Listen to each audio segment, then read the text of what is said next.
बांदे शराब दुकान में शराब प्रेमियों से अधिक पैसा वसूलने की खबर प्रकाशित होने के बाद पखांजूर के स्टाफ को बदल दिया गया है।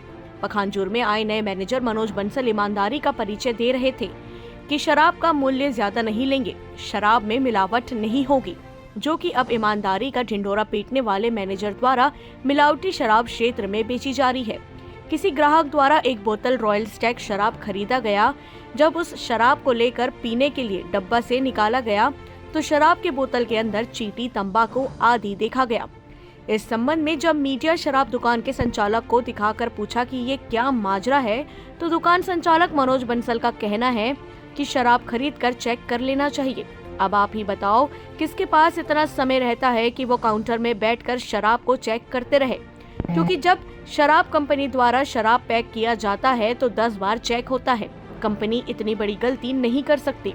इससे ये साबित होता है कि पखांजूर शराब दुकान में मिलावटी कर शराब को बेचकर अधिक मुनाफा लाभ कमाने का चक्कर है। वही प्रिंट दर से ज्यादा पैसा भी ग्राहकों से लिया जा रहा है।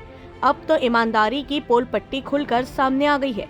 भारतीय युवा मोर्चा के ब्लॉक अध्यक्ष शंकर सरकार ने कहा, 2 दिन के अंदर जवाब दो, अन्यथा भाजयुमो द्वारा शराब दुकान बंद कराने में बाध्य होना पड़ेगा। पखांजूर से बिप्लब कुंडू की रिपोर्ट।